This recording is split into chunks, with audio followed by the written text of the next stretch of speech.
Hey guys, welcome to the Liberal Hive Mind, a channel solely focused on exposing the abundant hypocrisy of the left. The classic backfire. Every single time these leftist operatives try to take down a big Republican name, they end up going down in flames. What was that Florida woman's name? Rebecca Jones, I think it was. Let me just double check. Yep, Rebecca Jones in the state of Florida, who came to the media with this bombshell accusation that Ron DeSantis directly, as Florida's governor, demanded that the state altered data to make him look good. Turned out it was a total hoax. She was a con artist, a grifter. She tried running for the House, but instead of winning her election, she ended up the target of an investigation and eventually signing a plea deal and getting hit with a $20,000 fine. To be honest, I think she got off easy, but nonetheless, the goal as a Democrat grifter operative was to take down a Republican heavy hitter, and Ron DeSantis and the whole thing backfired, as per usual. Well, now we're seeing a very similar situation, as a Tampa Bay politician's home was just raided, as well as a mainstream journalist who used to work for the Daily Beast, as supposedly the FBI thinks that these two individuals were involved in a computer hacking situation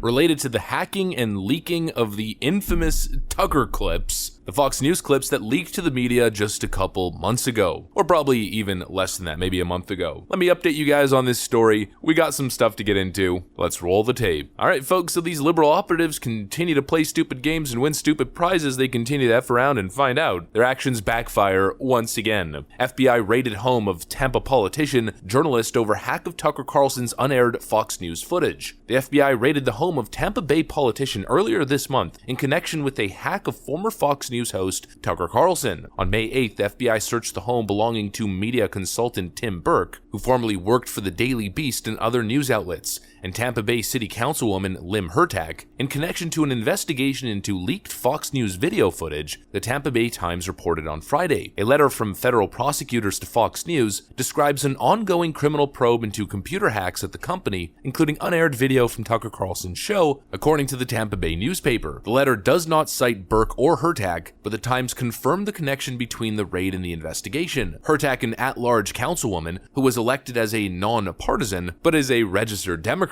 confirmed the search after it happened. Of course, absolutely no surprise. At the time, she said it was solely related to my husband's work as a journalist. More from the Tampa Bay Times. Assistant U.S. Attorney Jay Trevisan wrote the letter asking that Fox News preserve information and records related to the investigation for a period of at least 90 days. The government views the network as one of the potential victims/witnesses of the alleged criminal conduct. The investigation, according to the letter, concerns allegations of unauthorized computer access, interception of wire, oral, or electronic communication, conspiracy, and other federal crimes. Trevisan is assigned to the criminal probe and is listed on court filings related to the search at Burke and Hurtak's home. Importantly, neither Burke nor Hurtak have been accused of wrongdoing. Still, a judge must have agreed that federal investigators would have located evidence of a crime in the home because investigators gathered probable cause for the search warrant itself. Otherwise, the search would have not been authorized. Burke previously confirmed his name was listed on the warrant. Moreover, neither Media Matters nor Vice, the two outlets that published the unaired Carlson footage, have been accused of wrongdoing. It's not clear what exact crime federal investigators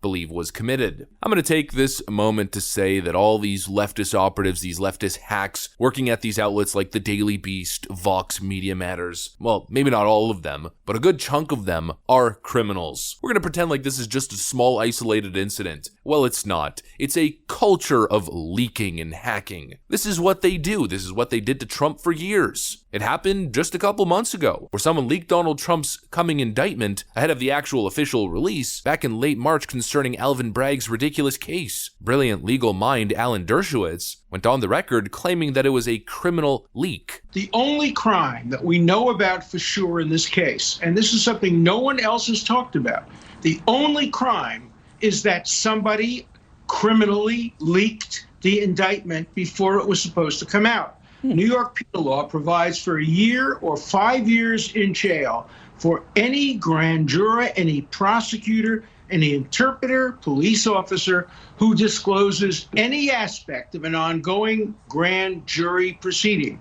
So DA Bragg has a crime in front of him committed by one of his people, and he's not investigating it. It's one of many what's been described by Donald Trump's legal team as a campaign of leaks. many of which coming directly from the DOJ. That's what these operatives do. Whether it's planting, frankly, we could call them spies in Donald Trump's campaign, whether it's corrupt journalists working for the DNC to gather dirt on their political opponents, or whether it's self-interested grifters like Rebecca Jones, it's a constant flow of illegal leaks, hacks, or straight-up fake news being pushed and promoted to the public. And of course, the outlets like BuzzFeed, Vox, Vice, Media Matters, The Daily Beast, they're the frickin' messengers, and they know exactly what they're doing. Let's not forget what now defunct BuzzFeed News did back in 2017 with the Steele dossier, either releasing leaks to the public and writing big bombshell stories with totally uncorroborated evidence from lying, untrustworthy sources that they keep anonymous, or leaking actually hacked information to do the bidding of the DNC. It's kind of funny if you think about it. When the Hunter Biden laptop story was dropping in the media, nobody wanted to touch it because it was supposedly hacked information. Twitter banned it, Facebook banned it. Even though it literally wasn't hacked information, Hunter Biden left it at a computer shop, and the FBI had it back in 2019. All of a sudden, journalistic ethics mattered, even when used incorrectly, because the intention, the endgame goal, was to protect Joe Biden, protect the DNC, and their pursuit of power. But when it comes to attacking a prominent Republican figure, like Ron DeSantis, Donald Trump, Tucker Carlson, or anybody else, then all of a sudden journalistic ethics go straight into the frickin' dumpster. And it's leak city. It's fake news bonanza. A bunch of pathetic, corrupt, water-carrying goons. And every single time they end up with egg on their face. We just covered the poll the other day showing that 63% of the American populace believes that the Russia story was a complete hoax, and that they believe that FBI officials should be criminally charged based on their involvement of this sham investigation. In other words, the American people are waking up to the constant media lies and the